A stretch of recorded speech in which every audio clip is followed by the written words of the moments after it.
KBS 7시 뉴스에 함께하고 계십니다. 지금 시각은 7시 29분입니다. 요즘 불특정 다수를 대상으로 한 범죄가 잇따르면서 또 일부 사건의 피의자는 과거 치료를 거부한 정신질환자로 알려지고 있습니다. 이 내용 때문에 정신질환에 대한 사회적 관심이 높아지고 있습니다. 오늘 이슈앤토크에서는 관련 내용 자세히 알아보겠습니다. 한림대학교 춘천성심병원 정신건강의학과 이상규 교수 모셨습니다. 어서 오십시오. 네, 안녕하세요. 네. 최근에 발생한 흉기 난동 사건들 경찰청에서는 이상동기 범죄라고도 하던데 일부 피의자가 정신질환자로 알려지면서 또 관심이 모아지고 있습니다. 어떤 질환이었습니까?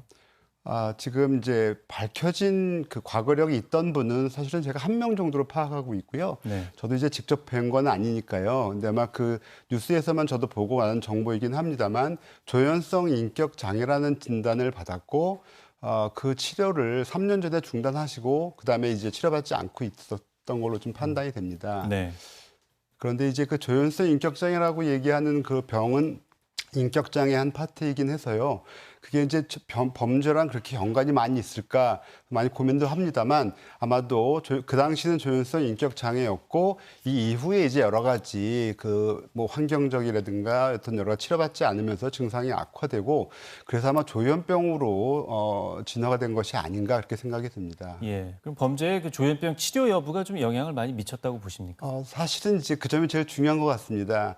그 조현병, 특히 정신병 중에서 이런 폭력성이나 정말 불특정 다수인에 대한 이런 범죄를 할 가능성이 조금이라도 있다고 한다면 조현병의 아주 급성기 상태 또는 뭐 아주 피해적인 망상이 심할 때 또는 이제 조울병의 정동장애 이 정도 수준이거든요.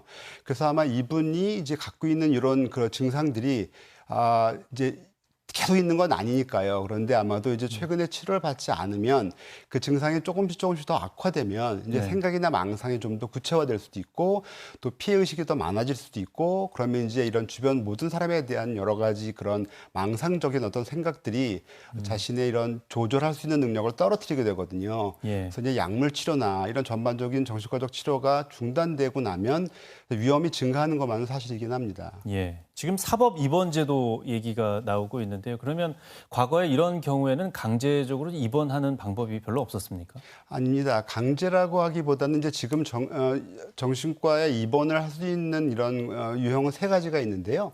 제일 좋은 건 사실은 자입원입니다. 그래서 본인이 이런 정신과적인 문제가 있어서 내가 치료를 받아야 되겠다 하는 경우에는 언제든지 본인이 입원해서 치료를 받을 수 있거든요. 두 번째가 이제 동입원입니다. 이제 보호입원입니다. 보호입원이라고 얘기하는 것은 환자가 갖고 있는 여러 가지 이런 문제들이 가족들에 의해서 발견이 되고 가족분들도 입원 치료가 필요한 상황이다고 얘기하면 적어도 이제 친족 두 분이 동의를 하시면 보호입원을 동의를 하시면 병원에 오시게 되고 병원에서 이제 정신과 전문의가 2사람 이상 평가를 하고 입원이 필요한 적어도 자타의 증상이 있다 하는 경우에는 저희가 입원을 할 수 있고요.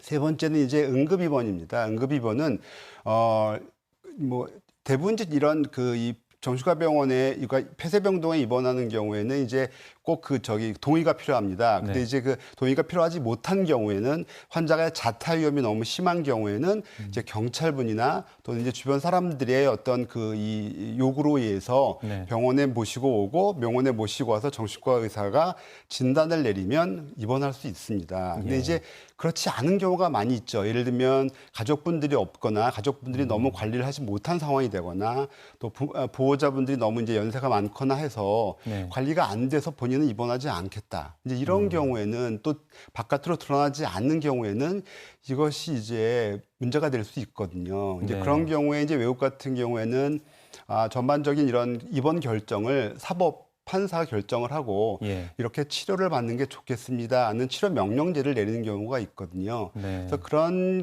치료 명령제에 의한 그러니까 사법 입원에 대한 이런 과정들도 있다면 아마도 조금 더 지금 같은 상황에서는 좀 도움이 되지 않을까 싶습니다. 사법 입원 제도도 아마 그 부분을 좀 더 개선해 나가는 것이군요. 그런데 그 도내에 입원 치료를 받을 수 있는 환경이 그렇게 좋지는 않다면서요? 이제 여러 가지 생각을 해야 되는데요. 첫 번째는 저희 그 강원도에는 대략 45개 정도 정신과 병원이 있습니다. 네. 물론 그중에서 입원 시설을 갖춘 경우에는 13개, 14개 정도 되는데요.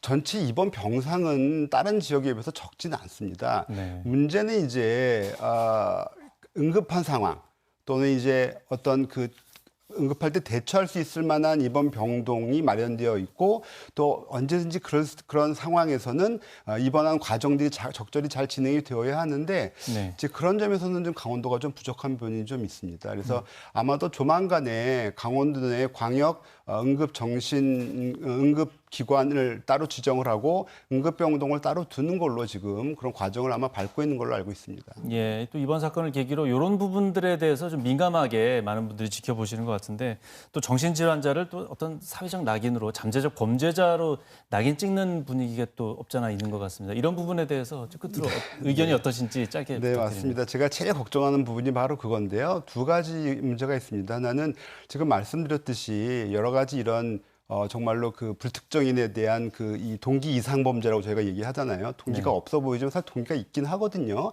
심리적 동기도 있을 수 있겠죠. 근데 이제 이런 문제를 일으키는 많은 이유를 정신과 질환이라고 하는 걸로 치부하는 거는 굉장히 많은 오류를 갖고 있습니다. 첫 번째는요. 정신과 질환이라 하더라도 어떤 상태에 따라서 얼마나 치료를 받느냐에 따라서 또 지역에서 얼마나 서비스를 하느냐에 따라서 우리가 여러 가지 문제가 다를 수가 있고요. 두 번째는 진짜 지금 여러 가지 이런 범죄가 증가하는 상황에 다른 중요한 요인들, 정말 이 환경이 좀 바뀌고 여러 가지 많은 분들이 이런 스트레스 받는 상황에서 오히려 그런 중요한 이유들을 해결하지 못하고 이 정신과적 질환으로 치부한다면 이거는 우리 사회의 안정망에 별로 도움이 되지 않을 것 같다는 생각이 듭니다. 예, 알겠습니다. 오늘 말씀 여기까지 듣겠습니다. 고맙습니다. 네, 고맙습니다.